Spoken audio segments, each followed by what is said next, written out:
చాలా సంతోషం ప్రియులారా. దేవుడు ఇంత చక్కటి స్థలాన్ని, సమయాన్ని, వాతావరణ అనుకూలతని మనకు దయచేసి గతించిన నెలంతటిలో లేదా గతించిన వారమంతా ఆయన కృపలో భద్రపరిచి సజీవంగా ఉంచి ఆయన సన్నిధిలో నిలబెట్టిన ఆ దేవాది దేవునికి ముందుగా కృతజ్ఞతాస్తుతులు చెల్లిద్దాం, దేవునికి స్తోత్రం చెప్దాం. చాలా సంతోషం ప్రియులారా. అందరూ బాగున్నారని, బాగుండాలని సదా దేవుణ్ణి ప్రార్థిస్తూ ఉంటాం. మాకు దైవజనులను బట్టి మీరు ఒక కుటుంబంగా మాకు ఉండటం, అలాగే నా తండ్రి గారు ఊరైనటువంటి ఈ పెనుగుదురులో ఇలాంటి అవకాశాన్ని దేవుడు నాకు కలగజేసినందుకు, ఇది ఒక ఎల్లబోయిన నాగన్న గారు, మా నాన్నగారు పెనుగుదురు వారిది, కాకినాడ వచ్చి సెటిల్ అయ్యారు. చాలా రోజులు మా చుట్టాలతో ఉండటం జరిగింది. తర్వాత అందరూ కాకినాడ వచ్చేయడం జరిగింది.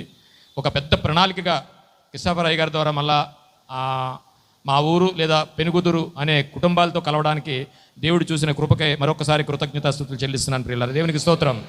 అలాగే కూడి వచ్చిన మీ అందరికీ యేసువారి పేరిట శుభాభివందనాలు తెలియజేస్తూ చక్కటి సమయానికి మనం వచ్చాం. ఒక వాక్యాన్ని చదువుకుని మన అంశంలోకి వెళదాం ప్రియులారా. మార్కు సువార్త 12వ అధ్యాయము 41వ వచనం. మార్కు సువార్త. ఆయన కానుక పెట్టె ఎదుట కూర్చుండి జనసమూహము ఆ కానుక పెట్టెలో ఏం చేస్తున్నారండి? డబ్బులు వేయుట చూచుచుండెను. ధనవంతులైన వారు అనేకులు అందులో విశేషముగా సొమ్ము వేయిచుండిరి. నేను చదువుతాను. ఒక బీద విధవరాలు వచ్చి 2 కాసులు వేయగా ఆయన తన శిష్యులను పిలిచి, కానుక పెట్టెలో డబ్బులు వేసిన వారందరికంటే ఈ బీద విధవరాలు ఎక్కువ వేసినని మీతో నిశ్చయముగా చెప్పుచున్నాను. వారందరూ తమకు కలిగిన సమృద్ధిలో నుండి వేసిరి గాని ఈమె తన లేమిలో తనకు కలిగినదంతయు, అనగా తన జీవనమంతయు ఏసెనని చెప్పెను. చదవబడ్డ వాక్యాన్ని బట్టి అంశంలోనికి వెళ్లే ముందు ఒక చిన్న చరణాన్ని పాడి నేను అంశంలోకి వెళ్తాను ప్రియులారా. మా కృషి చేత కాదయ్యా ఏదైనా నీ కృప మాత్రమేనయ్యా.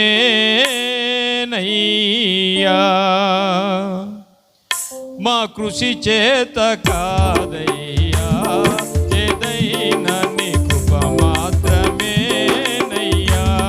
మా కృషి చేత కాదయ్యా ఏదైనా మా కృప మాత్రమేనయ్యా.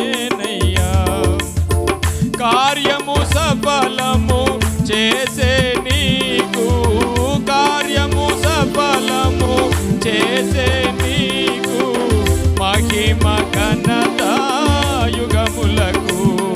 మా కృషి చేత కాదయ్యా ఏదైనా నీ కృప మాత్రమేనయ్యా.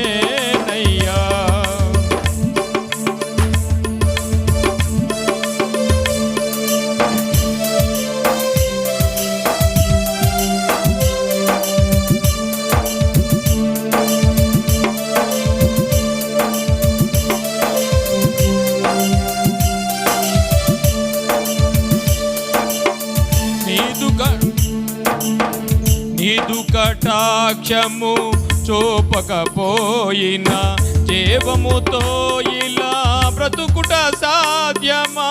నీదు కటాక్షము చూపకపోయినా జీవముతో ఇలా బ్రతుకుట సాధ్యమా? నీవే నన్ను నడిపించుచుండా, నీవే నన్ను నడిపించుచుండా, నే ఫలించెదా పడిపోకుండా, నే ఫలించెదా పడిపోకుండా. కార్యము సఫలము చేసే నీకు మహిమ ఘనత యుగములకు. మా కృషి చేత కాదయ్యా ఏదైనా నీ కృప మాత్రమేనయ్యా. ప్రియులారా, చదువుకున్న వాక్యంలో మనకు స్పష్టంగా కనిపించేది ఏంటంటే ప్రియులారా, యేసుప్రభు వారు ఉన్నారట. ఒక ఆలయం దగ్గర మొదట్లో ఒక కానుకలు పెట్టారట. అందరూ వస్తున్నారంట, వేస్తున్నారంట. కానీ యేసుప్రభు వారు మాత్రం కానుకలు పెట్టే దగ్గర కూర్చుండి, ఏమంటే యేసుప్రభు వారు కానుకలు పెట్టే దగ్గర ఎందుకు కూర్చున్నారు?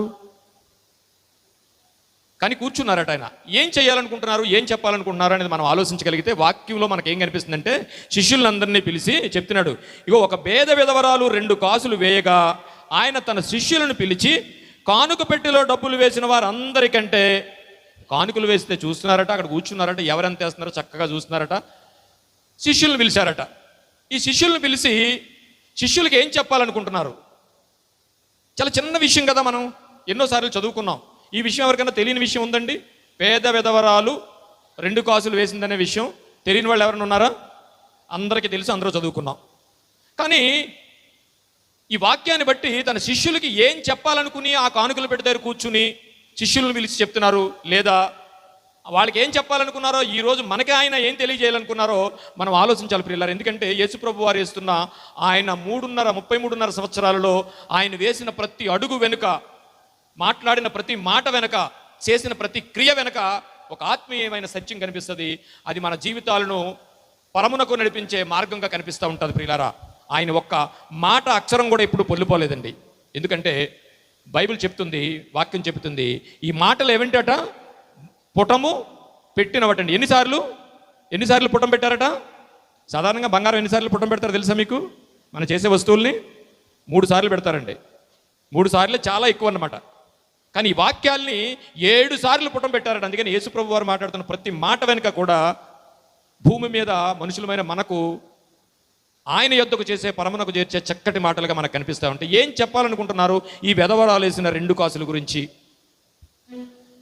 వారందరూ ఏం చెప్తున్నాడంటే, వారందరూ తమకు కలిగిన సమృద్ధిలో నుండి వేసిరి కానీ మిగతా వాళ్ళు విశేషముగా చొమ్ము వేయిచుండిరి.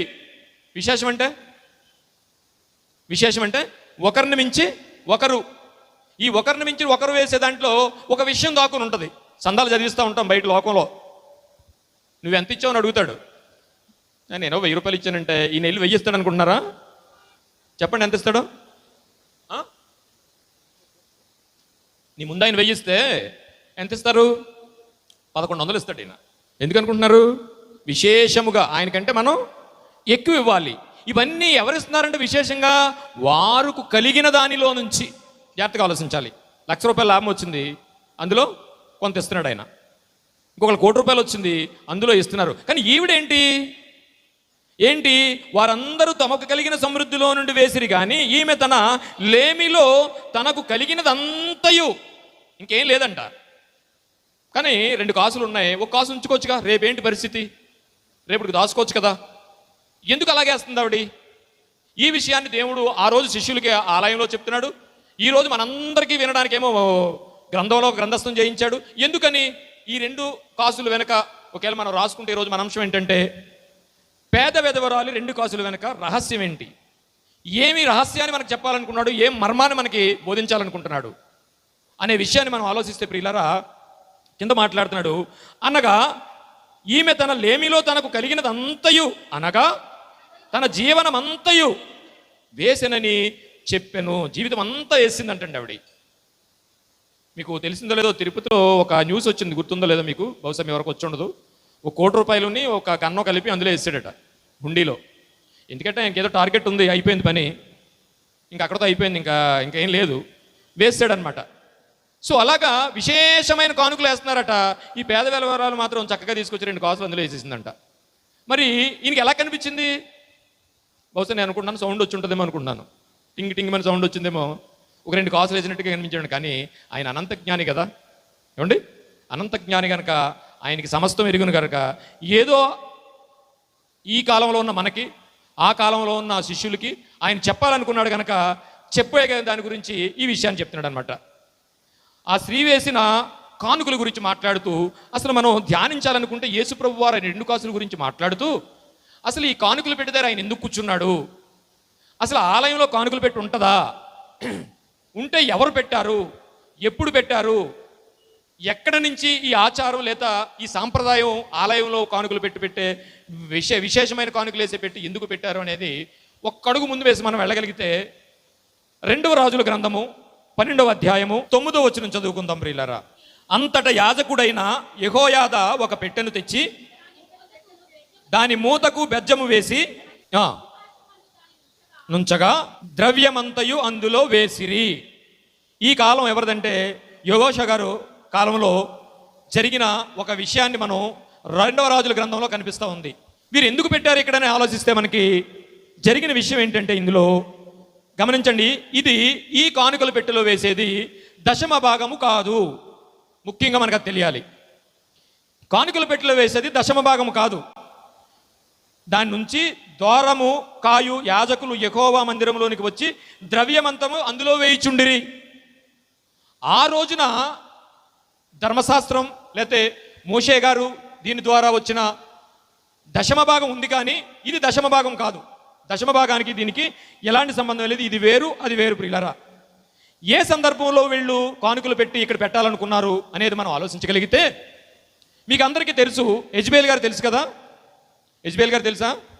అదేంటి అలా చూస్తున్నారు? తెలియని వాళ్ళు చేద్దండి. మంచి విలన్ కదండి, లేడీ విలను, మీకు అందరికీ తెలియాలి. యెజ్బేల్ గారు తల్లి అతల్య, వీళ్ళిద్దరూ తల్లి కూతుర్లు. వాళ్ళిద్దరూ ఏం చేశారంటే, ఒక కాలంలో ఆహాబు గారు తెలుసు కదా, ద్రాక్ష తోట కొనుక్కుందామని వెళ్ళి, దాని గురించి స్టోరీ తెలుసు కదా మీకు. ఆ కాలంలో ఆహాబు గారిని ఇశ్రాయేలీల మీద రాజుగా చేస్తే, భార్య యెజ్బేల్ మాట విని, అతల్య యెజ్బేలు మాట విని, ఆహాబు గారు ఇశ్రాయేలీయుడు అయి ఉండి తన దేవుని యొక్క ఉన్నత స్థలాలన్నీ తీసివేసి యెజ్బేలు ద్వారా ఆయన మొత్తంగా విగ్రహారాధకుడిగా మారిపోయాడు. ఆ మారిన సందర్భంలో అతల్య గారు పరిపాలిస్తున్న ఆ టైంలో అతల్య కొడుకు ఒక ఆయన కుమారుడు చనిపోతాడు. చనిపోయిన తర్వాత ఆమె ఏం చేస్తుందంటే, నా కొడుకు చచ్చిపోతే ఇంకెవరు ఉండకూడదు అనుకుంటుంది.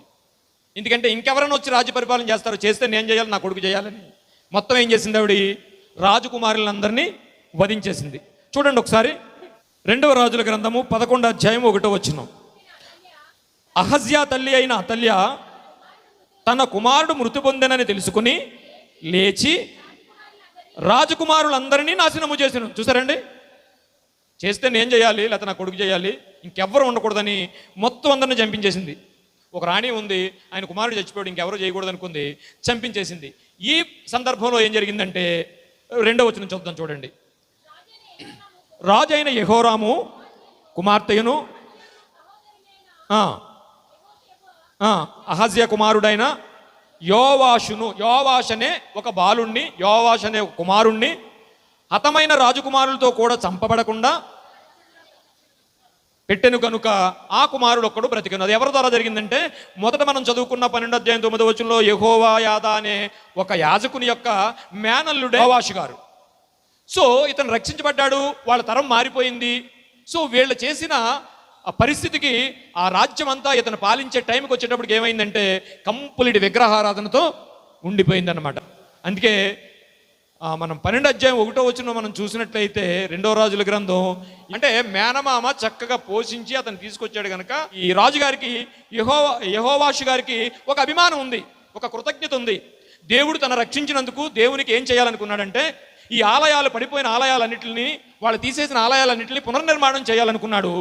ఆ చక్కటి పనిని, ఆ దైవ కార్యాన్ని తన రక్షించిన మేనమామైన యెహోయాదా గారికి అప్పగించాడు. అప్పగించిన తర్వాత ఏం జరిగిందంటే, ఇది జరిగిందనమాట. ఏది జరిగింది? అంతటి యాజకుడైన యెహోయాదా ఒక పెట్టెను తెచ్చి దాని మూతకు బెజ్జము వేసి, చదువుకున్నాం కదా, బలిపీఠము దగ్గర యెహోవా మందిరంలో ప్రవేశపెట్టెను. ఈ కారణంగా దేవుని కార్యక్రమాలు చేయడానికి అభిమానంగా, కృతజ్ఞతగా, దేవుడికి కాపాడినందుకు, దేవుడికి ఆలయాలని పునర్నిర్మాణం చేయడానికి, రెండవదిగా యెహోయాదా గారు కాపాడారు కనుక ఆయనకి కృతజ్ఞతగా ఈ కార్యక్రమాలన్నీ దైవ కార్యక్రమం కనుక, యాజకుడు కనుక ఆయనకు అప్పచెప్పాడు. ఇప్పుడు మనం ఇదంతా ఎందుకు చదువుకున్నామంటే, అసలు కానుకలు పెట్టేంటి, యేసువారి కాలంలో ఉండటానికి కారణం ఏంటి, ఆ 2 కాసులు వేసినప్పుడు ఆయన అక్కడే ఉండి చూసి 2 కాసుల గురించే మాట్లాడడం ఏంటి, వాళ్ళు కేజీలు బంగారం వేశారు అక్కడ, కానీ ఆ 2 కాసుల గురించి మాట్లాడుతున్నాడు.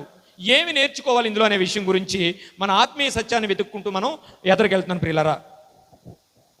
అయితే 7 సంవత్సరాల తర్వాత ఈ యెహోషువ గారు వచ్చి ఈ కార్యక్రమాన్ని మొదలుపెట్టి, అప్పుడు ఈ పెట్టించి, కాబట్టి రాజు చొప్పున వారు ఒక పెట్టెను చేయించి యెహోవా మందిర ద్వారం బయట ఉంచిరి. ఇది జరిగిందనమాట. ఇది ఎక్కడిది వీళ్ళు పెట్టడానికి అని మనం ఇంకొక స్టెప్ ఎదురుకెళ్ళి ఒక కాలంలోకి వెళ్ళి ఇది ఎక్కడి నుంచి వచ్చిందని తెలియాలంటే మోషే గారి కాలానికి మనం వెళ్ళినట్టయితే 2వ దినవృత్తాంతముల గ్రంథము 24వ అధ్యాయం 8వ వచనం మనం చదివితే, మరియు కాబట్టి రాజు ఆజ్ఞ చొప్పున పెట్టిన చేయించి యెహోవా మందిర ద్వారము బయట ఉంచిరి. ఇది ఎప్పుడు మోషే గారి కాలంలో జరిగింది. మోషే గారి కాలంలో జరిగింది. 9 కూడా చదవండి. 24:9. మరియు దేవుని సేవకుడైన మోషే అరణ్యమందు ఇశ్రాయేలీయులకు నిర్ణయించిన కానుకను యెహోవా యొద్దకు జనులు తేవాలనని యోదాలోను యెరూషలేములోను, అప్పుడు యోదా యెరూషలేము సపరేట్గా ఉండేవి. ఈస్ట్ ఇజ్రాయేలీలు, సౌత్ ఇజ్రాయేలీలు రెండు ఉండేవి, నార్త్ సౌత్ అని వాళ్ళు విడిపోయారు కనుక అక్కడ ఇక్కడ కూడా మోషే గారు పెట్టించడం జరిగింది. ఏం పెట్టించడం? ఈ కానుకలు పెట్టించడం జరిగింది. అంటే మోషే గారి కాలం నుంచి వచ్చింది. అంటే మోషే గారికి ఎవరు చెప్పి ఉండాలి? దేవుడు అనుమతి ఇచ్చి ఉండాలి, దేవుడు ఆజ్ఞ ఇచ్చి ఉండాలి. ఇప్పుడు మనం ఇంకొక స్టెప్ ఎదురుకి వెళ్తే ఏమైందంటే మోషే గారి కాలంలో కూడా అది ఉంది. మరి మోషే గారు చేయించారా దాని గురించి అంటే నిర్గమాకాండం వచ్చేటప్పటికి కూడా అది ఒకసారి మనం చూడగలిగితే నిర్గమాకాండము 35వ అధ్యాయము 21వ వచనం. ఇది జాగ్రత్తగా ఆలోచించండి. ఈ కానుకల పెట్టెలో వేయాల్సినవి చరిత్రలో ఏముందంటే, తరువాత ఎవని హృదయము 20వ వచనం చూసుకుంటే ఇశ్రాయేలీయుల సమాజం అంతయు మోషే ఎదుటి నుంచి వెడలిపోయెను. ఆ తరువాత ఎవని హృదయము వారిని ప్రేరేపించునో, ఎవని మనసు వారిని ప్రేరేపించునో వారందరూ వచ్చి పని కొరకు చాలమ్మ. ఇదేంటంటే మోషే గారు దేవుడు ఆజ్ఞాపించిన సిస్టమ్ని ఇజ్రాయేలీల దగ్గర పెట్టినప్పుడు అప్పటికి మందసం ఎక్కడుందంటే గుడారాలలో ఉంది. ఆలయము అప్పటికి కట్టలేదు కనుక మోషే గారు ఈ అర్పణలన్నీ, అర్పణ అని రాశాడు చూడండి అక్కడ, అర్పణన్నా కానుకన్నా ఒక్కటే. ఇప్పుడు మనం ఏం వెతుకుతున్నామంటే ఇది 2 కాసుల గురించి యేసుప్రభు వారు శిష్యులను పిలిచి ఈరోజు మనకి ఎందుకు చెప్పాలనుకున్నారు, ఈ 2 కాసులు వేసే వెనక ఏమి ఆత్మీయ సత్యం ఉందని వెతుక్కుంటూ మనం పాత నిబంధనలోకి వెళ్ళి ఈ పెట్టి యొక్క చరిత్రను లేదా పెట్టి యొక్క సాంప్రదాయాన్ని మనం వెతుకుతున్నాం అన్నమాట అండి. ఇది మనుషులకు కనబడకుండా చేయవలసిన పని. ఈ పెట్టెలో వేసేది ఎలాగంటండి, మనపూర్వకంగా పైన రాశాడు చూడండి, ఎవని హృదయం వారిని ప్రేరేపించునో. మన హృదయం ఎప్పుడు ప్రేరేపిస్తుందండి? దేవుని మీద ప్రేమ కలిగినప్పుడు మన హృదయం ఏమైనా సరే దేవుడికి ఇచ్చారనుకుంటుంది, ఎంతైనా సరే దేవుడికి ఇవ్వాలనుకునే ఆలోచన మనకు వస్తుంది. ఇవన్నీ దేవుడి మీద ప్రేమ లేదు, ఏమీ లేదు, ఆచారంగా వెళ్తున్నాం అని అనుకుంటే లెక్కల్లోకి వెళ్ళిపోతాం. ఏమి లెక్కలు అంటే మనకు వచ్చిందంతా నెలంతా వేసుకుని మిగిలితే ఇద్దాం లేకపోతే లేదనుకుంటాం. ఇంకోటి చెప్పనండి, దేవుడికి ఎంత ఇద్దామో అనుకుంటాం, ఇంత ఇద్దామని అనుకుంటాం, నెక్స్ట్ వీక్ ఇద్దామని అనుకుంటే చాలు దాని సైజు తగ్గిపోద్ది. నెక్స్ట్ వీక్ మళ్ళీ ఒపీనియన్ మారిపోద్ది. మనకి ఇంత ఇద్దామని అనుకుంటాం కానీ అప్పుడు ఇచ్చేస్తే అక్కడ పని అయిపోద్ది. పోస్ట్ పోన్ చేసాం అనుకోండి, నెక్స్ట్ వీక్ పరిస్థితి ఆ 2 కాసులు ఒక్క కాసు అయిపోద్ది. ఒక్కొక్కసారి వెయ్యకపోవచ్చేమో కూడా, నెక్స్ట్ మంత్ చూద్దాంలే. కానీ తరువాత వాని హృదయం ఎవరిని ప్రేరేపించినో, ఎవరిని మనసు వాని ప్రేరేపించినో వారందరూ వచ్చి ప్రత్యక్షపు గుడారం యొక్క పని కొరకు. ఏమండి, ఈ కానుకల పెట్టెలో వేసేయటండి మోషే కానించి మనం చూడగలిగితే అందులో ఉన్న ఆంతర్యం ఏంటంటే, ఇవి ఏ పరిస్థితిలో కూడా లేవీయులకి ఇచ్చే 10వ భాగం మాత్రం కాదు, అది గుర్తుంచుకోవాలి. కానుకల పెట్టెలో వేసే కానుకలు మనఃపూర్వకమైనవి, దేవునికి నీకు సంబంధమైనవి, హృదయపూర్వకమైనవి. వారి మనస్సు దేవుని మీద ఆనుకుని మనస్సు పూర్తిగా ఇచ్చే కానుక. ఇప్పుడు ఆవిడ వేసిన కానుక ఏంటి? ఒకటి మనఃపూర్వకంగా వేసింది, రెండోది హృదయపూర్వకంగా ఇచ్చేది, ఆత్మీయ సంబంధమైన కానుక. అయితే అర్పణన్నా కానుకన్నా ఒక్కటే ప్రియులరా. ఇది మనుషులకు కనబడే, మనుషులకు చూసే పరిస్థితిగా వేసే కానుక మాత్రం అది కాదు అని మనకు తెలుస్తుంది. కానీ దేవుని సేవ చేసే లేవీయులకు మాత్రం ఖచ్చితంగా ఏం చేయాలి? 10వ భాగాన్ని ఇవ్వాలి. అయితే ఇక్కడ మనకు 2 అర్పణలుగా కనిపిస్తున్నాయి ప్రియులరా, ఆత్మీయ సంబంధమైన విషయాలు ఈ 2ని. ఈ కానుకలు పెట్టెలో వేసే 2 కాసులు వేసిన ఆవిడ ఉద్దేశం ఏంటంటే అది ఆత్మీయ సంబంధమైన ప్రక్రియ. ఆ క్రియలు 2 మనకు కనిపిస్తున్నాయి. ఒకటి ఇష్టపూర్వకమైనది, చెప్పండి, ఒకటి ఇష్టపూర్వకమైనది, రెండవది మనపూర్వకమైన కానుక. అయితే కొన్ని విషయాలు మనం చూసినట్లయితే ఇవ్వాలనుకుని అంతా కమిట్ అయ్యి ఇవ్వకుండా పక్కకి వెళ్ళిపోయాడు ఒకడు, ఓ ఫ్యామిలీ. గుర్తుందా మీకు? అపోస్తుల కార్యములు 5వ అధ్యాయము 1వ వచనం. అపోస్తుల కార్యములు 5వ అధ్యాయం 1వ వచనం, 3వ వచనం చదవండి. అననీయ చూడండి ఏమండి, మన దగ్గర డబ్బులు ఉన్నప్పుడు మనయే కదా. ఎవరి గురించో నువ్వు కానుకలు పెట్టి లేకు. నీ అంతట నువ్వు దేవునికి ఎంత అయ్యాలో నీ హృదయపూర్వకంగా మనపూర్వకంగా నీకు ఎంత అయ్యాలో నీకు తెలుసు కనుక వెయ్యి. అంతేగాని ఎవరినో ఉద్దేశించి ఎవరికంటే ఎక్కువ వెయ్యాలనో మాత్రం వెయ్యకూడదనే ఉద్దేశాన్ని ఇక్కడ తెలియజేస్తున్నాడు. ఎందులో చెప్పబోయేది ఏంటంటే 4వ వచనం ఏమని చూడమ్మా, అది నీ యొద్దనున్నప్పుడు నీదే కదా, అమ్మిన పిమ్మట అది నీ వశమై ఉన్నది కదా. నీవేం చేయాలి? నీదై ఉన్నప్పుడు ఇంకెవ్వరితోనూ దాంతో మనం ప్రస్తావించవలసిన అవసరం లేదు అని గ్రంథస్థంగా మనకు చెప్తుంది. అప్పుడు నువ్వు రూపాయి ఇస్తావా, 2 రూపాయలు ఇస్తావా, 3 రూపాయలు ఇస్తావా, అది నీ ఇష్టం కదా, నీ సొమ్ము కదా, నీ దగ్గరే ఉంది కదా, నువ్వెందుకు అలా దేవుడితో అబద్ధం ఆడుతున్నావు అనే విషయాన్ని మనం ఆలోచించగలిగితే చాలా ప్రమాదంలో పడిపోయారు ప్రియులారా. ఈ మనపూర్వకంగా ఇవ్వాల్సిన కానుకల విషయంలో అక్కడ పేద విధవరాలు వేసిన 2 కాసుల విషయంలో మనం ఆలోచిస్తే ఆత్మీయ సంగతుల్లోనికి మనం వెళ్ళి వివరాలు చూడగలిగితే ఇక్కడ ఒకళ్ళు మనకు కనిపిస్తున్నారు. వాళ్ళ ఆత్మీయ స్థితి ఎలా ఉందంటే దేవునికి ఇవ్వాల్సిన విషయంలో దానిలో ఏం చేశారంటే మనుషులతో అబద్ధం ఆడారు దేవునికి ఆధారంగా పెట్టుకుని. అప్పుడు ప్రమాదం జరిగింది. ఇకపోతే మనం చూడాల్సి వస్తే జక్కయ్య గారు అందరికీ తెలుసు కదా. జక్కయ్య గారు మంచోడా చెడ్డోడా? ఏమండి, మంచోడు చెడ్డోడు, ముందు చెడ్డోడు తర్వాత మంచోడు. యేసుప్రభు వారు యెరికో పట్టణంలోకి వచ్చిన వెంటనే ఎందుకు జక్కయ్య గారిని ఎత్తుక్కుంటూ వెళ్ళి జక్కయ్య కిందకి దిగన్నాడు? అసలు జక్కయ్య గారు ఎందుకు యేసుప్రభువుని చూడాలనుకున్నాడు చెప్పండి? ఎవరు చెప్పారు ఆయనకి? ఎందుకంటే జక్కయ్య గారు దీని వెనకాల ఒక ఆత్మీయ సత్యం కానీ ఒక చరిత్ర కానీ మనకు తెలియగలిగితే ప్రియులారా, యేసుప్రభు వారు వచ్చే కాలానికి అపవాది అందరినీ డబ్బుల్లో ముంచేశాడు ప్రియులారా. ఎందులోనండి? అప్పుడు ముంచాడు కదా, ఇప్పుడు అంతే కదా, ఇప్పుడు కూడా అంతే. యెరికో పట్టణం అంతా భయంకరమైన ఫైనాన్షియల్ ట్రాన్సాక్షన్లో పడిపోయి గిట్టగిట్టగిట్టగిట్ల ఆడిపోతుంది అనమాట. డబ్బు డబ్బు డబ్బు అంటే బ్రతుకుతుంది యెరికో పట్టణం అంతానే. ఎవరు చేశారంటే ఇదిగో అక్కడ ఒక చిన్న చరిత్ర ఉంది, ఆ చరిత్రలోకి ఇప్పుడు వెళ్ళాం. కానీ ఆ యెరికో పట్టణాన్ని అంతా డబ్బు విషయంలో మార్చేసి జక్కయ్యని ఎన్నుకున్నాడు సాతాను. జక్కయ్య ప్రథమ సుంకరి అని ఉంటుంది చరిత్రలో. సుంకరి అంటే పాపాత్ముడని, సుంకరి అంటే పాపాత్ముడని. యాక్చువల్గా సుంకర్ అంటే పాపాత్ముడని కాదు, పాపాత్ములందరూ సుంకరులట.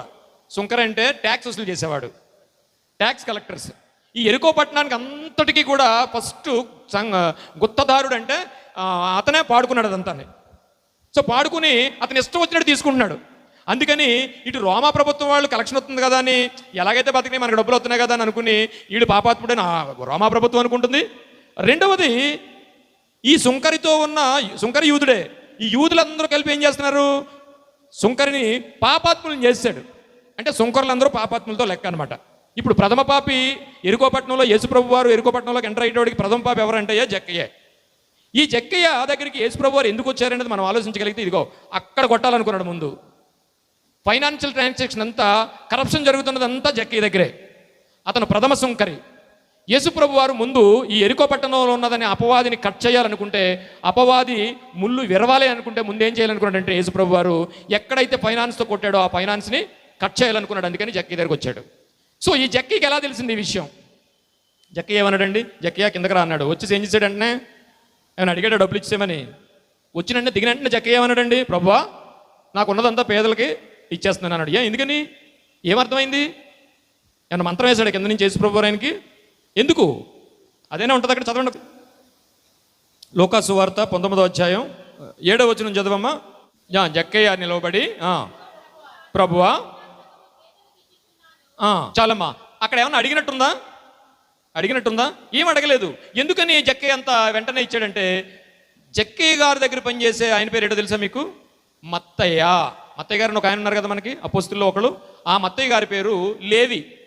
ఈ లేవి అనే ఈయన ఎవరి దగ్గర పనిచేస్తున్నాడంటే రెండవ సుంకర్ ఎవరయ్యా ఆ యెరికో పట్టణానికంటే లేవి అనేవాడు అనమాట. చూడండి ఒకసారి లూకా సువార్త 5వ అధ్యాయం 27వ వచనం. లూకా సువార్త 5వ అధ్యాయం 27వ వచనం. అటు పిమ్మట బయలుదేరి నన్ను వెంబడించమని లేవిని అడిగిన. లేవి అనగా మత్తయ్య గారికి మరో పేరు లేవి. ఇక చరిత్రలోకి వెళ్ళొద్దు, ఆయన పేరు లేవి. మత్తయ్య గారు ఏం చేశారు? వెంటనే ఏం చేశారు చూడండి. మత్తయ్య గారు అతడు సమస్తమును విడిచిపెట్టి వెంబడించెను. వెంబడించి ఏం చేశాడు చూడండి. యేసుప్రభు వారిని తీసుకెళ్ళి ఆ సుంకర్లందరినీ పిలిపించి భోజనాలు పెట్టాడట. భోజనాలు పెట్టినప్పుడు ఆ భోజనాల్లో ఆ విషయంలో ఆ కాంటెక్స్లో జక్కయ్య గారు వన్ ఆఫ్ ది పర్సను. అప్పటి నుంచి ఈ మార్పును గమనించిన జక్కయ్య గారు యేసు ప్రభువుని చూడాలని తగతగలాడుతున్నాడు. అందుకే చెట్టెక్కాడు. ఇప్పుడు అర్థమైందా ఎందుకు చెట్టెక్కాడో జక్కయ్య గారు? ఇప్పుడు అర్థమైందా మీకు ఎందుకు యేసు ప్రభు వారు జక్కయ్యని ఎన్నుకున్నాడో అర్థమైందా మీకు? ఫైనాన్స్ కరెక్ట్గా అక్కడ సెట్ చేయాలనుకుంటే, సాతానికి ఒక షాట్ కావాలనుకుంటే ముందు జక్కయ్యని కొట్టాలనుకున్నాడు యేసు ప్రభు వారు. అందుకని జక్కయ్యని పెట్టుకున్నాడు. అందుకనే ఈయన ఏం చేశాడు చూడండి. జక్కయ్య ఏం చేశాడండి? మనపూర్వకమైన కానుక ఆయనకి ఇచ్చడం లేదు చూడండి, అడగకుండానే. చదవమ్మా, ఇప్పుడు చదివిందే 8వ వచనం, 19:8. ఇదిగో ప్రభువా, నా ఆస్తిలో సగము ఎవరికి ఇస్తున్నారటండి? పేదలకు ఇస్తున్నాడట. ఏమండి, ఆయన ఆస్తి ఉంది, కొంత ఆస్తి ఉంది ఆయనకి. ఆస్తిలో సగం అంట మొత్తం ఇచ్చాడట ముందు. ఇంకా సగం ఆస్తి ఉంది ఆయన దగ్గర. ఈ ఆస్తి అంతా ఎవరిదే? అందరి దగ్గర తీసుకున్న, ఒక్కొక్కరి దగ్గర 4-5 వంతులు కలెక్ట్ చేసుకున్న కలెక్షన్ అదంతానే. ఇప్పుడు ఇది కూడా నేను ఏం చేస్తానంటే చదవమ్మా, నేను ఎవరి వద్దనైనాను, అంటే ఎవరి వద్ద తీసుకున్నానో అని అర్థం. తీసుకున్న ఎడల మరలా చెల్లించునండి. అంటే ఇప్పుడు జక్కయ్య ఏం చేసినాడు? ఉన్నదంతా ఇచ్చాడా లేదా? జక్కయ్య గారు తనకున్నదంతా ఇచ్చేసేసి యేసుని వెంబడించాడు. అలాగే మత్తయ్య గారు కూడా అదంతా ఇచ్చేసి ఏం చేశాడంటే వెంబడించారంటే, మనం ఎవరు లేరేమో భక్తులని మనం అనుకుంటాం. అక్కడ యేసుప్రభు వారికి దేవుడికి ఇవ్వడానికి చాలామంది విలన్స్ అయిన వారు హీరోలుగా మారిపోయారు. చాలామంది కరప్షన్లో ఉన్న వాళ్ళందరూ దేవుడు తెలిసిన తర్వాత, దేవుడు ఏంటో తెలిసిన తర్వాత దేవుడిని ప్రేమించి వాళ్ళు మనపూర్వకంగా, హృదయపూర్వకంగా, కంప్లీట్గా వాళ్ళు ఏం చేశారు? వాళ్ళకి ఉన్నదంతా ఇచ్చేశారు. ఆ విషయంలో మరొక ధనవంతుని చూపించి నేను ముందుకెళ్తాను. ఒక ఆయన ఉన్నాడు, యేసుప్రభు వారి దారంటే వెళ్తుంటే వచ్చాడు, మోకాళ్ళు వేసాడు. వెంటనే తీయండి, అది మీకు అందరికీ తెలిసిన విషయమే కదా. మోకాళ్ళు వేసాడు. సత్పురుషుడా, నేను పరలోకం వెళ్ళాలనుకున్నాను, ఏం చేయాలని అడిగాడు. నువ్వు 10 ఆజ్ఞలు పాటిస్తే వెళ్తావన్నాడు. ఆయన చిన్నప్పటి నుంచి చేస్తున్నానన్నాడు. అయితే నీకు ఒకటి కొదవగా ఉందన్నాడు. ఏంట కొదవ అంటే, ఇదిగో నీదంతా అమ్మేసేసి పేదలకు ఇచ్చామన్నాడు. ఎలా కుదురుద్దండి? ఎలా కుదురుద్ది? అంటే ఏమి ఉంచుకోవద్దని కాదు అక్కడ. ఇప్పుడు మనం కూడా అన్ని ఇచ్చేయమన్నారు ఏంటంటే మేము అలా చూడొద్దు. అన్ని ఇచ్చేయమని కాదు. దేవుని విషయంలో దేవుని ప్రేమించినప్పుడు నీకు ఇవ్వవలసిన కానుక ఎవరితోనూ చెప్పక్కర్లొద్దు. మనపూర్వకంగా ఆయనకి ఇచ్చే కానుకలు పెట్టి గురించి మాట్లాడుకుంటాం మనం. ఆ కాలంలో యేసుప్రభు వారు కాలంలో జరిగిన విషయాన్ని ఈ సాంప్రదాయం ఎక్కడి నుంచి వచ్చింది అనేది మనం వెతుక్కుంటూ వెళ్ళి మాట్లాడుకుంటున్నాం. యేసుప్రభు వారు ఏ కాలం వారండి? ఓ చిన్న విషయం తెలియాలి మనకి. యేసుప్రభు వారు పాత నిబంధన వాడా, కొత్త నిబంధన వాడా? చెప్పాలి. ఏదో అనుమానం వచ్చింది అందరికీ. ఇప్పుడు మామూలుగా అయితే తెలుసు, ఇప్పుడు అడిగారు కనుక అనుమానం వచ్చింది. ఇది ఇలాంటి చిన్న చిన్న విషయాలు ఖచ్చితంగా మనకు తెలియాలి. యేసుప్రభు వారు పాత నిబంధన వాడా, కొత్త నిబంధన వాడా? ఏదో చెప్పాలి. మౌనం చాలా డేంజర్. అదేదో ఏంటండి? చెప్పాలి. కొత్త నిబంధన వాడు. కొత్త నిబంధన వాడు అనే వాళ్ళు ఎంతమంది ఉన్నారు? చెప్పండి, పర్లేదు, ఏదో ఒకటి. అమ్మో, గోడ మీద ఎక్కినట్టు ఉంటుంది, చాలా డేంజర్ అది. ఓకే, యేసుప్రభు వారు ఇటు పాత నిబంధనకి కొత్త నిబంధనకి మధ్యవర్తి. కానీ ఆయన ఉన్నదంతా పాత నిబంధనలోనే. ఇప్పుడు మనం 2 కాసులు వేస్తున్న స్టోరీ చదువుతున్నాం, ఉన్నది కొత్త నిబంధనలోనే. పుస్తకం కొత్త నిబంధనలోనే, స్టోరీ ఎక్కడిది? పాత నిబంధనలోది. సో యేసుప్రభు వారు పాత నిబంధన వాడా, కొత్త నిబంధన వాడంటే, యేసుప్రభు వారు ఎప్పుడు కొత్త నిబంధనగా మారిందంటే, ఆయన మరణించి 3వ రోజు లెగిసి ఆరోహణై వెళుతూ నేను ఎల్లుటి వలన మీకు ప్రయోజనకరము, నా తర్వాత సర్వసత్యం వస్తుంది, సర్వసత్యం వచ్చిన తర్వాత సదాకాలం ఆ పరిశుద్ధాత్ముడు మీతోనే ఉంటాడు అనుకున్న తర్వాత నుంచి అప్పుడు ఈ జరిగిన విషయాలన్నీ రాసి కొత్త నిబంధన అందరు భక్తులు, అపోస్తులు రాశారు. సో యేసుప్రభు వారు ఇప్పుడు ఏ కాలానికి వాడు? పాత నిబంధనకు చెందినవాడు, మధ్యవర్తే కానీ పాత నిబంధనకి వెళ్ళినవాడు. ఆయన వెళ్ళిపోయిన తర్వాత కానీ కొత్త నిబంధన మనకి రాలేదు. అయితే అప్పుడు జరుగుతున్న విషయమే ఇప్పుడు ఇక్కడ మనం చూసుకుంటే, ఈ మత్తయ్య గారు జక్కయ్య గారికి ఎలా తెలిసిందంటే, మత్తయ్య గారి ద్వారా తెలిసింది. ఈ కానుకలు పెట్టిలో 2వ ఆయన మనకు కనిపిస్తున్నాడు. 3వ ఆయన అతను వచ్చాడటండి, మోకరించాడట. ఆఖరికి ఏమన్నాడంటే, నాయన నువ్వు పేదలకు ఇవ్వగలవు అంటే సారీ అని వెళ్ళిపోయాడు ఆయన. ఇక్కడ వీళ్ళకి ఈయనకి తేడా ఏంటి? అందుకే అక్కడ జక్కయ్య గారిని ఏమనంటే, ఈయన కూడా అబ్రహాము కుమారుడే. ఎందుకట? ధర్మశాస్త్రంలో ఒక మాట ఉంది, నీకు 2 వస్త్రాలుంటే ఒక వస్త్రాన్ని ఇమ్మన్నాడా లేనివాడికి? ఆ పద్ధతి ద్వారా తన మనపూర్వకంగా జక్కయ్య అక్కడ 2 కాసులు వేసిన ఆవిడికి ఎలాగైతే ఆవిడ ఆ 2 కాసులు రేపు ఉంచుకోకుండా ఇచ్చిందో, అలాగే ఇక్కడ జక్కయ్య గారు, మత్తయ్య గారు కూడా మనకు కనిపిస్తూ ఉన్నారు. కానీ కానీ ఒక ధనవంతుడు మనకు కనిపిస్తూ ఉన్నాడు. ఇక్కడ ఏమన్నాడు? సత్పురుషుడు అని మోకరించిన తర్వాత నేను ఇవ్వలేనని ఏం చేశాడు? దుఃఖపడుతూ వెళ్ళిపోయాడని ఒక చోట ఉంటుంది. వ్యసన పడుతూ వెళ్ళిపోయాడు. వ్యసనం అంటే వ్యసన పడుతూ వెళ్ళిపోవడం అంటే తన ధనానికి, తన లగ్జరీకి, తన అనేక సుఖాలకి ఆయన అలవాటు పడిపోయాడు. ఆ అలవాటు పడిపోయి వ్యసన పడిపోయాడు కనుక వ్యసనాన్ని ఇంకా వదలలేకపోయాడు. వ్యసన పడుతూ వెళ్ళిపోయాను. రెండవ దాంట్లో దుఃఖపడుతూ వెళ్ళిపోయాడు. ఏమంటే మీరు ఒకటి అడిగారు, డబ్బులు ఇమ్మన్నారు, నన్ను ఏమని అన్నాను? వెళ్ళిపోవచ్చు, హ్యాపీగా వెళ్ళిపోవచ్చు, ఈయనతో మనకెందుకని. ఎందుకు దుఃఖపడ్డాడు? ఎందుకు దుఃఖపడ్డాడు చెప్పండి? ఏమండి ఆయన ఏమడిగాడు? నాయన నీకు పరలోక రాజ్యం కావాలా? కావాలి. ఇగో ఆజ్ఞలన్నీ పాటించి నేను చిన్నప్పటి నుంచి పాటిస్తున్నాను. నీకు ఒకటి కొదవ ఉంది, ఏంటంటే ఈ ధనం అనే పిచ్చిలో ఉండిపోయావు నువ్వు, కానీ ఈ ధనం అంత నేను రక్షించదు, ఈ ధనాన్ని పేదలకు ఇచ్చే అప్పుడు రానన్నాడు. కానీ ఏమనన్నాడు? ఈయనకి ఎందుకు దుఃఖపడ్డాడంటే యేసుప్రభు వారు చెప్పిన రెండు మాటలు కూడా ఆయనకు అర్థమయ్యాయి. ఎప్పుడైతే మనపూర్వకంగా దేవుని ప్రేమించకుండా ఆయనకి ఇవ్వాల్సిన విలువలు కానీ, ఆయనకి ఇవ్వాల్సిన కానుకలు కానీ, ఆయనకి చేయాల్సిన పరిచర్య కానీ దేవునికి చేయకపోతే ఏం జరుగుద్దో ఆయనకు అర్థమైపోయింది. ఇదిగో నేను పరలోక రాజ్యం వెళ్ళను, నాకు తెలుస్తుంది, ఆయన చెప్పినట్టు చేస్తే పరలోక రాజ్యం వెళ్తాననేది ఆయనకు అర్థమైపోయింది. కానీ ఆ ధనాన్ని చూసి వెళ్ళలేక దుఃఖపడుతూ వెళ్ళిపోయాడండి. లేకపోతే దుఃఖపడవలసిన అవసరం ఉంది? మనం కూడా చూడండి తప్పు చేస్తూనే ఉంటాం, దానివల్ల పర్యవసరం తెలుస్తూనే ఉంటుంది, కానీ భయం వేసేస్తూ ఉంటుంది. కానీ తప్పదు, ఈ పరిస్థితులు వస్తుంటాయి కదా, తెలుసు మనకి. ఇది చేస్తే ఏమవుతుందో తెలుసు, చేయకూడదని తెలుసు, కానీ చేసేస్తాం, దుఃఖపడుతూ ఉంటాం. కానీ దేవుడు కృపామయుడు, దయామయుడు కనుక మోకరించి అయ్యా నన్ను క్షమించంటే క్షమించాడు కనుక మనం నడిచిపోతుంది. అవునండి. ఈ మూడో ధనవంతుడు మనం చూసినప్పుడు చూసారా, ఆయన ఎంత వ్యసనపడుతూ దుఃఖపడుతూ వెళ్ళిపోయాడు. ఇప్పుడు ఇంతకీ ఆ వెళ్ళిపోయిన ఆయన మనం ఆలోచిస్తే అక్కడ మనకు దొరికింది ఏంటంటే అండి, ఆయన మనపూర్వకంగా కానీ కానుకని ఇవ్వలేకపోయాడు. మనం ఇప్పుడు ఎక్కడికి వచ్చామంటే అండి, మోషే గారి తర్వాత దావీదు గారి కాలంలో ఏం జరిగిందంటే, ఇది దావీదు గారి కాలంలో కూడా ఉంది. ఏది? ఈ కానుకలు పెట్టే. అప్పటి వరకు మందసం ఎక్కడ ఉందంటే గుడారాల్లో ఉంది, డేరాల్లో ఉంది. ఇప్పుడు ఆయన ఏం చేస్తున్నాడంటే ఆ మందసాన్ని ఆలయంలోకి తీసుకొస్తూ దావీదు గారు, సొలొమోను గారు చిన్నప్పుడే దావీదు గారు మాట్లాడుతున్న మాట ఏంటంటే, దావీదు గారు కూడా ఈ కానుకలు పెట్టినట్టుగా మనకు ఒక చరిత్ర మనకు కనిపిస్తుంది ప్రియులారా. ఈ సందర్భాన్ని గుర్తు తెచ్చుకుని మనం మాట్లాడుకుంటే మొదటి దినవృత్తాంతములు 29వ అధ్యాయం 1వ వచనం మనం చూసుకుందాం ప్రియులారా. తరువాత రాజైన దావీదు సర్వ సమాజంలో ఇలాగా సెలవిచ్చెను, దేవుడు కోరుకునిన నా కుమారుడైన సొలొమోను ఇంకను లేతప్రాయము గల బాలుడై ఉన్నాడు.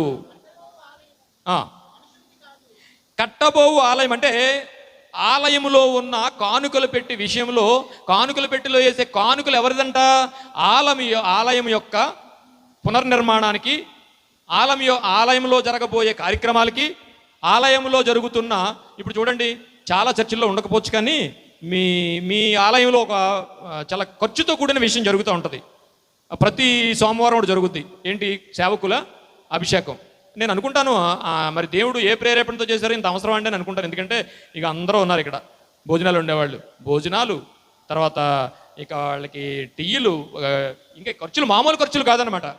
ట్రావెల్ ఛార్జెస్, వాళ్ళకి ఇచ్చే ట్రావెల్స్, కొంతమంది చాలా దూరం నుంచి వస్తారు, వీళ్ళందరికీ ఎంత ఖర్చు అవుతుంది అంటే ఎంతైనా కావచ్చు. ఇక్కడ వాక్యం చెప్పడానికి వచ్చే వాళ్ళకి ఎన్నో సర్వీసులు చేయాల్సి వస్తుంది. అవన్నీ కలిపితే ఇలాంటి వాటిల్లో పాలు పంపులు పంచుకోవటమే కానుకల పెట్టెలో వేసే కానుక అనే విషయాన్ని ఎవరికి అర్థమైంది? 2 కాసులు వేసిన పేద విధవరాలికి అర్థమైంది. అంటే ఏంటి? కానుకల పెట్టెలో వేసే కానుకలు, అర్పణలు అనేవి ఈ దశమ భాగానికి సంబంధం లేదు. అది దేవుని యొక్క మనపూర్వకమైన కానుకగా తీసుకున్నారు కనుక యేసుప్రభు వారు అంత ఘనతగా ఆవిడని చెప్పాల్సి వచ్చింది. తరువాత రాజైన దావీదు సర్వ సమాజంలోనూ ఇలాగ సెలవిచ్చెను, దేవుడు కోరుకొనిన నా కుమారుడైన సొలొమోను ఇంకను లేత ప్రాయం గల బాలుడై ఉన్నాడు.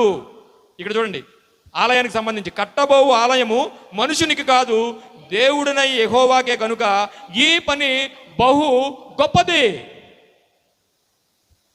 ఈ పేద విధవరాలు 2 కాసులు కనీసం రేపటికన్నా ఉంచుకోకుండా అదే రోజున 2 కాసులు ఎందుకు వేస్తుంది అనుకుంటానంటే అండి, యోబు గారు రాసిన 41వ అధ్యాయము 11వ వచనం. దేవుడు యోబుతో మాట్లాడుతున్నాడు. యోబు విను, ఈ ఆకాశ విశాలమైన పైన కింద ఉన్న మొత్తం అంతా ఉంది కదా, ఇవన్నీ ఎవరే అనుకుంటున్నావు? నీకు అంతకు ముందు చాలా ఎడ్లు ఉండేవి, ఆస్తి ఉండేది, ఆస్తి అంతా ఎవరిది అనుకుంటున్నావు? నాది. నేను అనుకుంటాను ఈ విషయం ఈ విధవరాలకి 2 కాసులు వేసిన వాడికి అర్థమైందేమో అనుకుంటున్నాను నేను. ఇప్పుడు ఇదంతా ఎవరిదండి? దేవుడిదే కదా. ఒక చిన్న విషయం చెప్తాను. పన్ను కట్టమని వచ్చారు ఎవరో పేతురు గారికి. పేతురు గారిని యేసుప్రభు గారు ఉన్నప్పుడు పన్ను కట్టమని వచ్చారా ఆయన దగ్గరికి? పన్ను కట్టమంటే ఏం చెప్పారు? పేతురు ఇట్రా, గేలా వెయ్యి, ఒకే ఒక చేప పడుతుంది, అందులో షిక్కులు ఒకటి ఉంటుంది, తీసుకురా మన ఇద్దరు కట్టే అన్నాడు. అంటే ఏంటి ఏమండి, పేతురు గారు వాళ్ళు ఎందుకు భయపడిపోయారు తెలుసా? చేపలు ఏమంటే చేపలు దొరికాయి అక్కడ. భవిష్యత్తు చెప్పాడు. ఇది ఒక కాయిన్ కావాలనుకున్నప్పుడు, పన్ను కట్టాలనుకున్నప్పుడు పలానా చోట ఉందంటే గేలా వేస్తే ఆ చేపలో ఉందని దేవుడికి తెలిసి తీసుకొచ్చి ఇచ్చాడంటే గజ్జలు ఆడిపోయాడండి పేతురు గారు. అందుకే చేపలు పడ్డాడంటే భలే పడ్డాయి ప్రభు అనలేదు, నేను పాపిని ప్రభు నన్ను క్షమించన్నాడు ఆయన. అంటే ఇప్పుడు ఒక శకిలం కావాలనుకుంటే ఎక్కడ ఉంటుందో యేసు ప్రభు వారికి తెలిసినప్పుడు, ఆ సముద్రంలో ఈ భూమిలో ఇంకెక్కడైనా ముత్యాలు ఎక్కడ ఉంటాయో, బంగారం ఎక్కడ ఉంటుందో అని తెలీదా? అదే మాట్లాడుతున్నాడు ఇక్కడ. ఏం మాట్లాడుతున్నాడంటే చూడమ్మా, ఆఖరిది, ఆకాశ విశాలము క్రింద ఉన్నది నాదే కదా అనుకున్నప్పుడు నేను ఏమనుకున్నానంటే, అంతా దేవుడిదే కదా, నాకు ఇచ్చిన 2 కాసులు కూడా దేవుడియే కదా, నాకు ఉన్నదంతా ఇచ్చేస్తే ఉన్నంతకాలం నన్ను పెంచుతాడేమో అనుకుంది. దేవునికి స్తోత్రం. ఆమె ఆలోచన అలా అనుకుందేమో. మరొక విషయం కూడా మనం చూస్తే, సారేపేత విధవరాలు తెలుసు కదండి మనకి, తెలుసండి? ఆమెకు కరువు వచ్చింది. ఏలియా గారు వచ్చారు. ఏలియా గారు వచ్చి ఏమడిగారు? నాకు ఒక రోజు ఆహారం పెట్టమన్నాడు. పెట్టమంటే, అయ్యా లేదు, నా కొడుక్కి నాకే ఉంది, నేను నీకు పెట్టలేను, ఎందుకంటే ఇవాళ తినేసేసి రేపుడికి లేదు కనుక నేను చచ్చిపోదాం అనుకుంటున్నాను అంటే, అప్పుడు ఆయన రెట్టించి ఏం చేశాడు? మళ్ళా తీసుకురమ్మా అన్నాడు. ఒక దైవజనుడికి ఒక్కరోజు ఆహారం పెడితే ఆమె 3.5 సంవత్సరాలు పోషించబడింది, చక్కగా పోషించబడింది. తనకున్న అప్పులన్నీ తీరిపోయాడు, రాస్తాడు అందులోని. తనకి ఎంతోమందికి ఆహారాన్ని పెట్టిందట. అప్పుడు ఈ పేద విధవరాలు అనుకుందేమో అనుకుంటున్నాను ఏంటంటే, ఇదిగో సారేపేత విధవరాలు దైవజనుడికి ఒక్కరోజు ఆహారం పెడితే 3.5 సంవత్సరాలు పోషించిన ఆ దేవుడు నాకు ఉన్నదంతా ఇచ్చేస్తే నన్ను ఉన్నంతకాలం పెంచలేడా?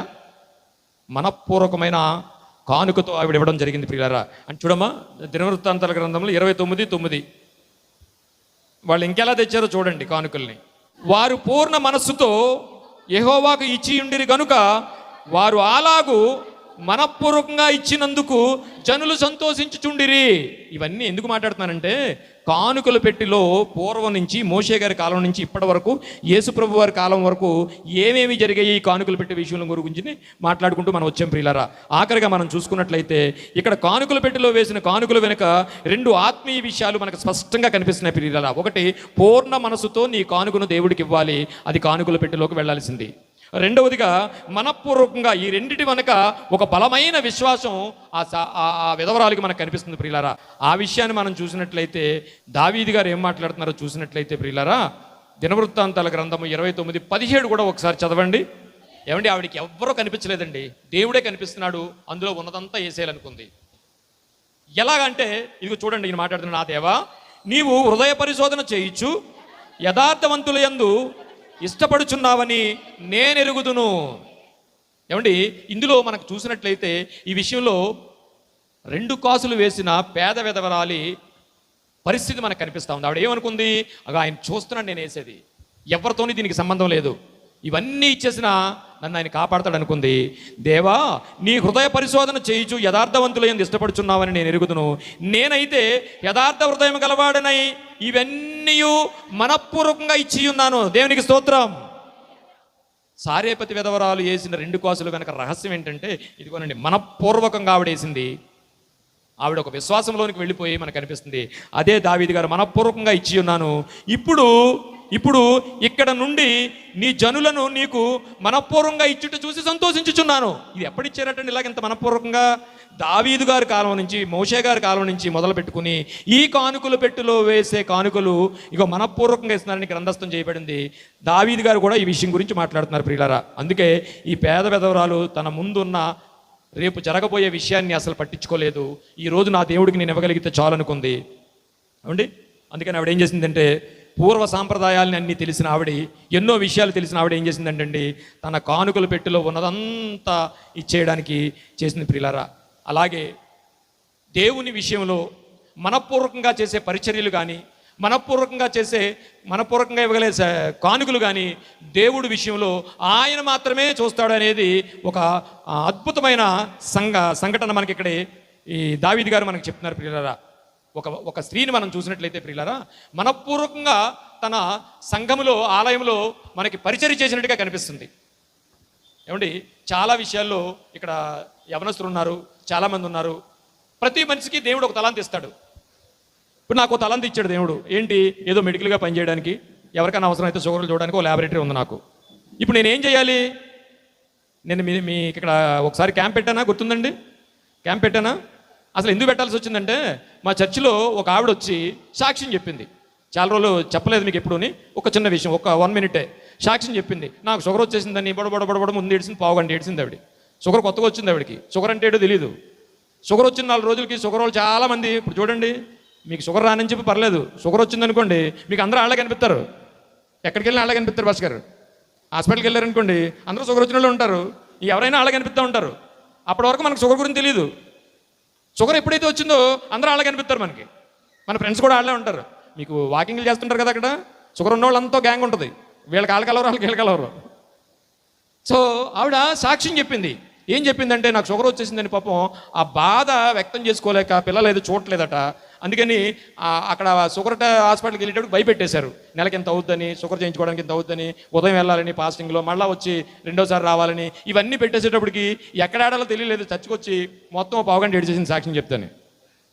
అప్పటికి నేను అనుకున్నాను, చూస్తున్నాను కొత్త, చూసి ఏంటి పాపం ఇంత ఇలాగ ఏడుస్తుంది, ఈవిడ్ని వచ్చిన తర్వాత తీసుకుని, అమ్మ నేను చూస్తానులే, ఇంటికి తీసుకెళ్ళి నేను చేస్తానులే, ప్రతి నెల మీ ఇల్లు ఎక్కడో చెప్పండి చేద్దామని అనుకుని ఆవిడ సాక్ష్యం చెప్పి వచ్చే లోపల దేవుడు చిన్న ప్రేరేపణ ఇచ్చాడు.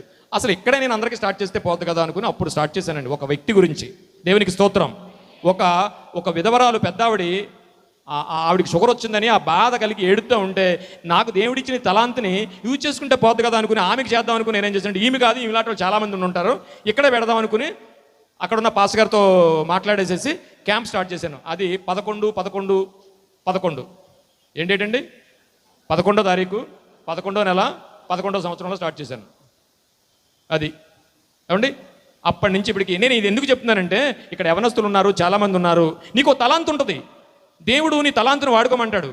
నీ తలాంతును ఉపయోగించుకోకపోతే, ఫర్ ఎగ్జాంపుల్ గుడ్డోడు ఎవరో దాడుతున్నాడు, బ్లైండ్ మ్యాన్ ఒకడు.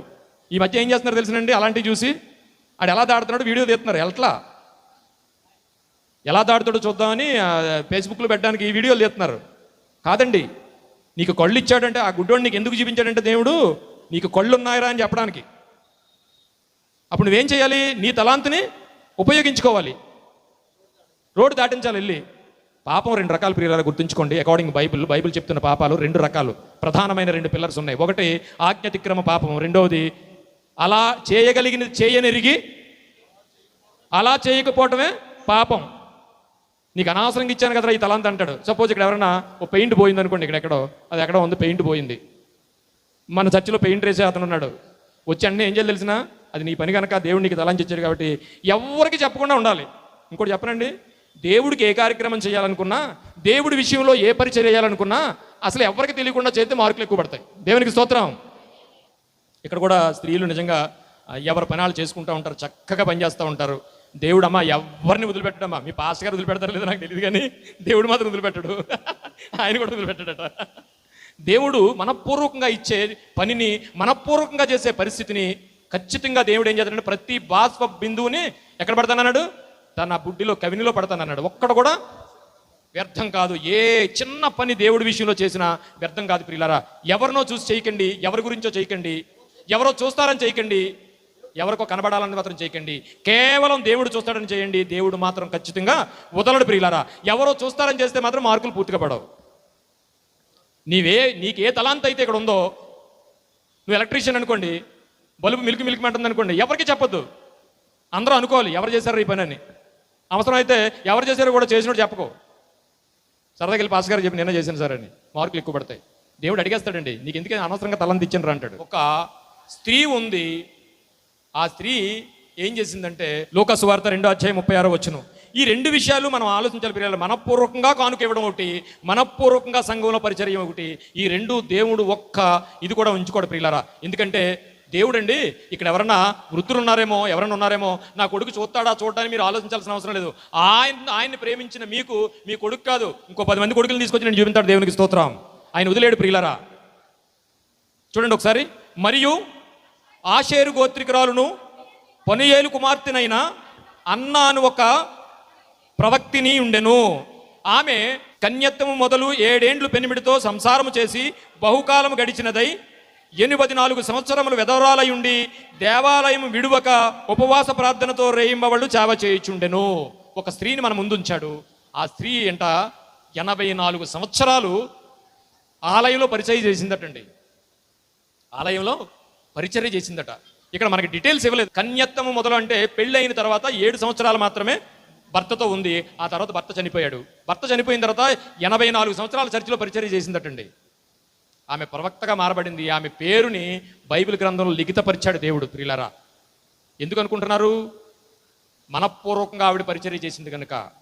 ఎవ్వరూ ఆవిడ అనలేదు, ఎవరు చూస్తారని చెప్పలేదు, ఎవరి గురించో చేయలేదు. నన్ను సృష్టించిన వాడు నాకు భర్త అయి ఉన్నాడు. భర్త పోయిన తర్వాత తను ఏమందుకుందంటే, యెషయా గ్రంథంలో రాస్తాడు కదా, నిన్ను సృష్టించిన వాడు నీకు భర్త అయి ఉన్నాడు, ఆయన అన్ని చూసుకుంటాడనే విషయంతో 84 సంవత్సరాలు ఆ ఆలయంలో చేసింది. ప్రియులారా, 2 కాసులు పెట్టెలో వేసిన మనపూర్వకమైన కానుక ఏంటంటే, మార్కు సువార్త 12:41 మనం చదువుకున్న విశేషము కంటే ఒకరిని మించి ఒకడు ఇస్తుంటే జరిగిన పరిచర్య. ప్రియులారా, లూకా సువార్తలో కూడా మనం చూసినట్లయితే, కానుకల పెట్టెలో తమ కానుకలను వేయిచున్న ధనవంతుడు ఆయన పారజూసెను. వారందరూ తమకు కలిగిన సమృద్ధిలో నుండి కానుకలు వేసిరి గాని ఆమె తన లేమిలో తనకు కలిగిన జీవనమంతయు వేసినని వారితో చెప్పాను. లోకంలో ఆమె ఆలోచించలేదు. ప్రియులారా, ఏ లోకంతోని ఆమె ఆలోచించలేదు. అంటే లోకం ఎలా ఉంటుందంటే, ఏమి తిందుమా ఏమి తాగుమా అని చూస్తుంది. అంటే మరణించిన తర్వాత మరో బ్రతుకుందని క్రైస్తవం అనుకుంటే, లోకం ఏమనుకుంటుందంటే మరణం ముగింపు అనుకుంటుంది. ఈ మరణం ముగింపు అనుకుంటున్నది ఏం చేస్తుందంటే అండి, లోకంలోకి వెళ్ళిపోతే ఎలా ఉందని అనుకుంటే, మత్తయి సువార్త 6:31 చూస్తుంటే, కాబట్టి ఏమి తిందుమో ఏమి త్రాగుదుమని ఏమి ధరించుకుందుమో అని చింతింపకుడి, అన్యజనులు వీటన్నిటి విషయమై చింతించుచున్నారు కదా. ఎందుకు చింతిస్తున్నారట? మరణం ముగింపు అనుకుంటున్నారు. ఉన్నప్పుడు తినేయడం మంచిది అనుకుంటున్నారు. రేపు ఎప్పుడు ఉంటామో తెలియదు కనుక తించు తాగుచు అని వాళ్ళు ఉంటున్నారు. కానీ ఇది లోకం అనుకుంటుంది. ప్రియులారా, కానీ అలా అనుకోలేదండి. ఈ లోకంలో ఆమె ఆలోచించలేదు. అలాగని ఏం ఆలోచించిందంటే, కాబట్టి మీరు ఆయన రాజ్యమును నీతిని మొదట వెదుకుడి, అప్పుడు అవన్నీ మీకు కలుగుచుండును. ఆమె భక్తి పరలోకాన్ని వెతకాలనుకుంది. తనకు ఉన్నదంతా ఇచ్చేసిన తను ఉన్నంతకాలం ఆవిడ పోషిస్తాడనుకునే విశ్వాసంలోకి వెళ్ళింది. ప్రియులారా, సారేపతి విధవరాలను చూసిన ఆవిడ దైవజనుడికి ఇచ్చింది కనుక, సారేపతి విధవరాలండి, సారేపతి విధవరాలు అని మనం ఆ అంశాన్ని తీసుకుంటే ఆవిడ ఒక ముసలావిడిగా కనిపిస్తుంది, కొడుకున్నాడు కాబట్టి. కానీ ఈ 2 కాసులు వేసిన విధవరాలు మనకు కనిపిస్తుంటే ఆమెకు పిల్లలు లేరు, ఏమీ లేదు, ఏజ్ ఏమి లేదు. వీళ్ళిద్దరిలో ఉన్న విషయం ఏంటంటే, సారేపతి విధవరాలకి కరువు వచ్చింది. ప్రియులారా, అర్థమైందా మీకు? సారేపతి విధవరాలకి కరువు వచ్చే ఆహారం దొరకలేదు, కానీ ఈవిడ కరువు కూడా లేదు. కానీ ఉన్నదంతా దేవునికి ఇచ్చేయాలనుకుంది. ఆ విశ్వాసంలోకి వెళ్ళిపోయింది ఆవిడ. అప్పుడు అందుకనే యెహోవా ఏలీ ద్వారా సెలవిచ్చిన ప్రకారం తొట్టిలో ఉన్న పిండి తక్కువ కాలేదు, బుడ్డిలో ఉన్న నూనె అయిపోలేదు. విచిత్ర అద్భుతమైన వాక్యం. ప్రియులారా, ఒకరోజు దైవజనుడు ఏలియా గారికి ఒకరోజు ఆహారాన్ని ఇస్తేనే దేవుడు ఆమెను, సారేపతి విధవరాల్ని 3.5 సంవత్సరాలు పోషించాడు. ఇదిగో నాకున్న 2 కాసులు ఆయనకి ఇచ్చేస్తే నేను ఉన్నంతకాలం నన్ను చేస్తానని అన్నది. ఈ విషయంలో ఎవరు చూస్తారని అనుకోలేదు. సాధారణంగానండి మనం కానుకలు వేయడానికి వెళ్ళినప్పుడు అక్కడ ఏం జరుగుతుందంటే, విశేషంగా వేస్తున్నారట కదా. విశేషంగా వేస్తున్నారు అనుకుంటాడు. మనం 2 కాసులు ఎట్టి వేయగలదా? చాలా అడ్డు వచ్చేస్తుంది. అందరికీ తెలిసేటట్టు కొన్ని వేస్తాం, కొన్ని వేయకూడదు. ఎందుకంటే అందరూ వేసేటప్పుడు మనం రూపాయి వేయలేం కదా. కానీ ఆవిడ అలా అనుకోలేదండి. దేవుణ్ణి చూస్తుంది, ఆత్మీయంగా ఉంది, ఆత్మీయ స్థితిలో ఉంది, దేవుణ్ణి ప్రేమించింది. తనకున్న 2 కాసులు కూడా దేవునికి ఇచ్చేస్తే ఆయన చూసుకుంటాడు అనుకుంది. అందుకే నిరుపేదలైన వారు కూడా చాలామంది మనపూర్వకంగా ఇచ్చిన సందర్భాలు మనం చూస్తే పౌలు గారు రాస్తారండి. ఒకసారి చూడండి, కొరింథీయులకు రాసిన 2వ పత్రిక. దేవుని పరుగు కొరకు సాహసించిన వారి చరిత్రలో ఎన్నో ఉన్నాయి. ప్రియులారా, కొరింథీయులకు రాసిన 1వ పత్రిక 2వ పత్రిక 8వ అధ్యాయం 2వ వచనం చూడండి. అంటే నిరుపేదలైనను వారి దాతృత్వము బహుగా విస్తరించినట్టు పౌలు గారు మాట్లాడుతున్నారండి. ఇక్కడ కొరింథీయులకు మాట్లాడుతూ మీరు ఏదో అనుకుంటున్నారా? నిరుపేదల విషయంలో మీకు చరిత్ర చెప్తాను వినండి. ఎలా అనగా వారు బహుశ్రమ వలన పరీక్షింపబడగా అత్యధికముగా సంతోషించిరి, మరియు వారు నిరుపేదలైనను వారి దాతృత్వము బహుగా విస్తరించెను. అంటే పేదలు ఎవరు, నిరుపేదలు ఎవరండి? ఎన్ని రకాలు ఉంటాయి మనకి? పేదలు అనగానే వాళ్ళకి ఆహారం ఖచ్చితంగా ఉంటుంది, అందులో డౌట్ ఏం లేదు, ఖచ్చితంగా ఉంటుంది. నిరుపేదలంటే తినొచ్చు తినకపోవచ్చు. దీనికి ఒక చిన్న పదం కూడా వాడుతుంటాం, రెక్కాడితే కానీ డొక్కాడదు, నిరుపేదలు. ఈ పేదలు అనేటప్పటికి 3 రకాలుగా మనకి బైబిల్లో కనిపిస్తాయి: పేదలు, నిరుపేదలు, దరిద్రులు. దరిద్రులు అనగానే ఆ పదాన్ని ఏదో ఇబ్బందిగా తీసుకోవద్దు. ఒక దరిద్రుడు ఉండెను, ఎందులో ఉంటుంది? లూకా సువార్త 16వ అధ్యాయం. అందులో ఒక దరిద్రుడు ఉండేని అంటాడు. దరిద్రుడు అనగా ఇంగ్లీష్లో బెగ్గర్ అని ఉంటుందండి. బెగ్గర్ అంటే దరిద్రుడు అని, అంటే అతను తింటాడో తిండో తెలియదు, అసలు తినకపోవచ్చు. ఎవరైనా పెడితే తింటాడు, లేకపోతే ఉండకపోవచ్చు. ఈ 3 విషయాలు మనం చూసుకుంటే ఇక్కడ చూడండి, అత్యధికముగా సంతోషించి మరియు వారు నిరుపేదలైనను వారి దాతృత్వము బహుగా విస్తరించెను. ఎవరట వీళ్ళు ఎవరట? 1వ వచనం చదవండి, 8లో. సహోదరులారా, మాసిదోనియా సంఘములకు అనుగ్రహింపబడి ఉన్న దేవుని కృపను గూర్చి మీకు తెలియజేసిన. ఎవరటండి? ఇంత నిరుపేదలైన వారు కూడా దాతృత్వం చూపించిన వారు ఎవరటండి? మాసిదోనియా సంఘములకు చెందిన వారు అందరూ. ఈమెకు ఏమర్థమైందంటే ప్రియులారా, యేసుప్రభు అక్కడ కూర్చున్నారట, శిష్యులు పిలిచారు, చూస్తున్నారు. ఆయన ఏం చెప్పాలనుకున్నాడంటే, ఇదిగో ఆమె వేసింది ఏంటో తెలిసిన, తనకున్నదంతా దేవుడికి ఇచ్చేసింది. కానీ వీళ్ళందరూ కలిగిన దాటిలో హోటల్కి వెళ్తే టిప్ ఇస్తాం కదా, అలాగా కలిగిన దాటిలో కొంత తీసిచ్చారట. మోషే గారి ప్రత్యక్ష గుడారానికి మనపూర్వకంగా తెచ్చిన రోజులు మనం చూసాం ప్రియులారా. దావీదు గారు మందిరాన్ని నిర్మిస్తున్నప్పుడు యథార్థ హృదయంతో మనపూర్వకంగా తెచ్చిన వాళ్ళు మనం చూపించాడు దేవుడు. యెహోయాదా గారు పెట్టిన తర్వాత యథార్థ హృదయంతో తెచ్చారు, అంటే దేవునికి ఇచ్చారు. ఈ మందిరంలో వేసిన విషయాలు మనం చూసాం. వీటన్నిటిలోనూ మనకు కనిపిస్తున్నది ఏంటంటే ప్రియులారా, మనపూర్వకమైన కానుక, మనపూర్వకమైన పరిచర్య మనం సంఘంలో చేయగలిగితే దేవుడు తను ప్రేమించిన వారి విషయంలో లిస్టులో మనల్ని వేసుకుంటాడు. ఆయన లోకాన్ని మనకిస్తాడు. ఈ పేద వెధవరాలు వేసిన 2 కాసుల వెనక రహస్యం ఏంటంటే, మనపూర్వకమైన కానుకది, హృదయపూర్వకమైన కానుకది, దేవుడు మెచ్చిన కానుకది, దేవుడు ఉన్నంతకాలం పోషించే కానుకని ఆవిడ విశ్వాసంతో వేసింది. అలాంటి విశ్వాసం మనం కూడా కలిగి ఉండాలి. దేవుడు ఆయన వినికిడులి మాటలను దీవించును గాక. ప్రార్థన చేసుకుందాం ప్రియులారా. మహోన్నతుడును మహాపరిశుద్ధుడైన మా పరలోకపు తండ్రి, ఈ మధ్యాహ్న కాల సమయంలో నీ కృపను బట్టి కొన్ని మాటలు వివరించుచుండగా మీరు తోడుగా ఉండి నడిపించినందుకు కృతజ్ఞతాస్తుతులు చెల్లిస్తూ, నాయన మేమందరం విన్న వాక్యాన్ని విడవకుండా మనపూర్వకమైన ఆలోచనలతో నీతో ప్రేమించి మనకు కలిగే పరిస్థితిని మాకు దయచేయమని ఈ చిన్న ప్రార్థన యేసువారి ప్రశస్తమైన నామంలో మిక్కిలి వినయంతో బ్రతిమలాడి వేడుకొనుచున్నాము తండ్రి, ఆమేన్. అందరూ అలా మోకాళ్ళు వేద్దాం, 2 చేతులు పైకెత్తి దేవునికి స్తోత్రాలు చెల్లిద్దాం.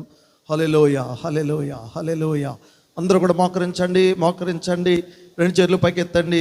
దేవునికి స్తోత్రం చెప్పండి. పేద విధవరాలు తనకున్నదంతయు దేవునికి ఇచ్చింది. తర్వాత నా భారం అంతా నీదే ప్రభువా. అవును, ప్రభువారు చెప్తూ ఉన్నారు, నాకున్నవన్నీ నీవన్నీ నావి. పెద్ద కుమారుడితో ప్రభు చెప్తున్నాడు, లోకాసువార్త 15:31, నా కుమారుడా నావన్నీ నీవే కదా. ఎస్, యోహాను సువార్త 17:10 ప్రభువారు చెప్తున్నారు, నావన్నీ నీవియు నావి. సమస్తము దేవుని వలన మనకు అనుగ్రహించబడింది. సమస్తమును దేవుడే మనకు అనుగ్రహించాడు. సమస్తమును జరిగించేవాడు దేవుడే. నీ జీవితంలో నువ్వు ఏది కలిగి ఉన్నది దేవునిది దేవునికి అర్పిస్తే, నీకున్నది దేవునికి ఇచ్చేస్తే, తర్వాత నీ భారం అంతా ఆయనదే. నిన్ను పోషించే భారం ఆయనదే. నాకున్నదంతా నీకు ఇచ్చేస్తాను ప్రభా, నా తర్వాత కాలం అంతా పోషించే భారం నీదే అని దేవుని మీద ఆధారపడగలిగిన వాళ్ళు. ఆ సారిపేద విధవరాలు కరువు దినములన్నీ పోషించబడింది. ఇదిగో ఈ పేద విధవరాలు తన జీవితకాలం అంతయు పోషించబడింది. తన జీవనమంతయు దేవునికి ఇచ్చింది. జీవితకాలం అంతయు దేవునితో పోషించబడింది. దేవుని కొరకు నువ్వు ఏది చేసినా, పరిచర్య చేసినా, మనపూర్వకంగా కానుక అర్పణ, దశభాగము, ప్రత్యేక అర్పణ ఏది చెల్లించినా నా దేవుడు అన్యాయస్తుడు కాదు, మరిచిపోడు. హెబ్రీ పత్రిక 6:10, నువ్వు చూపిన ప్రేమను మరచుటకు ఆయన అన్యాయస్తుడు కాదు. ఎఫెసీ 6:8, దాసుడైనా స్వతంత్రుడైనా ఏ సత్కార్యము చేస్తాడో దాని ఫలమును ప్రభు వలన పొందుకుంటారు. ప్రైజ్ ది లార్డ్, హల్లెలూయా. కొలస్సీ 3:23, ప్రభు వలన మీకు స్వాస్థ్యము కలుగుతుంది, ప్రభువే మీకు అనుగ్రహిస్తాడు. కనుక ప్రభునందు మీ ప్రయాస ఎప్పటికీ వ్యర్థం కాదు. 1 కొరింథీ 15:58. కాబట్టి దేవుని కోసం ప్రయాసపడదాం. ప్రభు కొరకు నీకున్నది ఇద్దాం, మనకున్నది ఇద్దాం. ప్రభు పనిలో వెచ్చేద్దాం. నీకున్నదంతా దేవునికి ఇస్తే ఆ తర్వాత నిన్ను పోషించే భారం అంతా నా దేవుడిదే.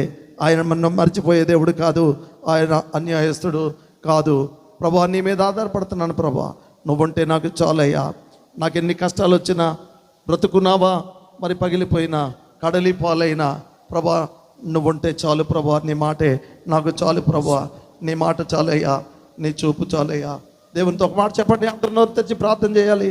నీ మాట చాలయ్యా, నీ చూపు చాలయ్యా, నీ తోడు చాలయ్యా, నీ నీడ చాలయ్యా, నీ మాట చాలయ్యా, నీ చూపు చాలయ్యా, నీ తోడు చాలయ్యా, నీ నీడ చాలయ్యా.